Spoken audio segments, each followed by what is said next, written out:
Shotgun. There we go. Do it again. Some of us were in. Still good. Give me that mic. I'll show you what to do. The leg game. There you go. Got it? Yeah.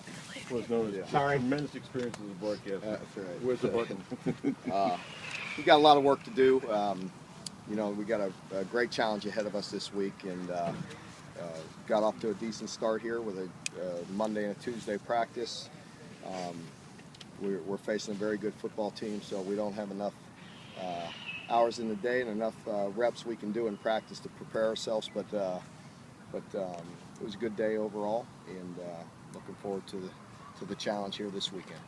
What do you think your defensive backs, how they sort of responded to what you know is going to be a really difficult challenge? Some big physical guys. They're good. They had a lot of reps today, and that's just it. With our nickel and dime packages, they've got to do an awful lot.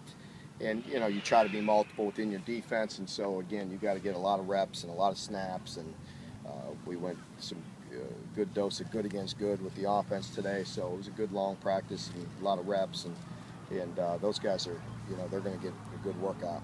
Do you do any kind of special drilling when you're facing a matchup like this? Maybe match them up on some tight ends or whatnot in practice, so just to get them used to those huge bodies? No, I mean, we've got Rashad over there, which gives us a good look, you know, on scout team, and we got a few bigger guys, but no, we have what we have. And like I said, we did some good against good today, and blitzing and 7-on, so that was good to see and get some good fastball.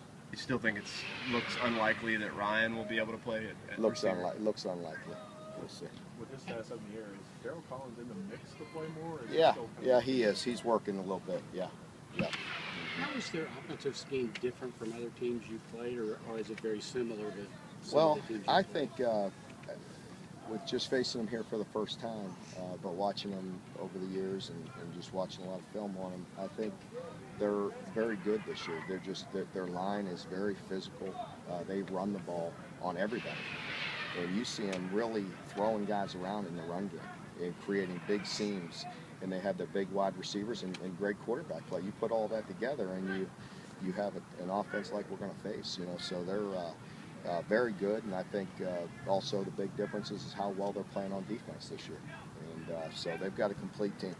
It jumped out early on a lot of people. It seems like how important is the early stages of this. It's very important. You know, it's art. You know, they come out firing, and that tempo with that, you know, with the great execution that they've shown in just about all their games early, it's hard.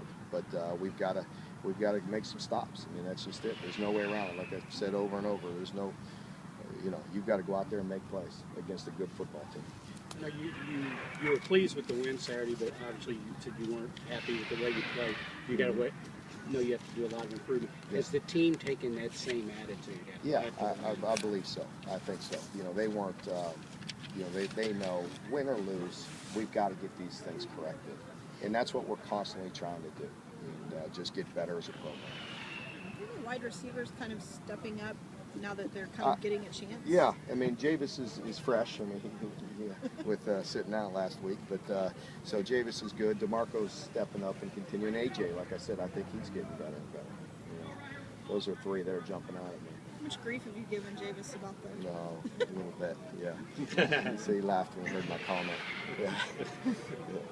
This guy's been talking a lot about trying to get Jason Hatcher more involved in this on a game-by-game basis. What's the plan moving forward with him as far as his hand? As far as his hand, is it affected? How much is it affected? It is affecting him a little bit. I mean, he's got a big cast on there, and it's covering up his whole hand, so it does affect him a little bit. And is that affecting his but playing he time? did do some good things the other night, and we've got to continue to try to play him and just see how effective he is. Are you using Bud in so many different ways because he's so talented, or because you're lacking in other places? And Yeah, I think just trying to use him and feature him. He's very talented, and he can do a lot of things. Very instinctual, and it just helps us as well. Did Jalen pick up some confidence from the way he was able to play? Obviously, he was pretty confident coming out of South Carolina. Yeah, I hope so. I think so. He seems to be, rolling along pretty good, and they were as sharp today going against us as I've seen them in a while. So that was good to see. Not so good on the defensive part, but good for their part. What makes Mobley so effective on special teams? He's got a great desire. You know, he's got a great desire to get down there. He's playing with a lot of energy and a lot of toughness, and it's great to see. This is kind of off the cuff question, but there have been a lot of NFL coaches that have gone down with injury because of exhaustion or other various things. Is that something as a coach that you're sort of aware of, like how much you guys are working and how? Yeah, when you get to this point in the season, exactly. I think you do. I mean, everybody tries to find that balance, which is very hard. I mean, there's no way around it. You know, it is what it is, and you try to manage it as best you can. And but it is something you're conscious of, especially when I had a father go down, coaching a game. So yeah, it's something to think about. Is it something that your wife sort of pokes you a little more when you yeah. start seeing those headlines? Hey, yeah, come home, drink a few less cups of coffee. Definitely, I think you definitely try to manage all that. How much coffee do you drink a day? I'm only a few cups to it. I get me a big Starbucks every morning, and then I usually have about one more. That's about it. I go to the Spark after that. How many of those do you drink a day? I drink one Spark before practice, too. What do you drink after? After practice, I lay off. Yeah. All righty, folks. Thank you. All right, thanks.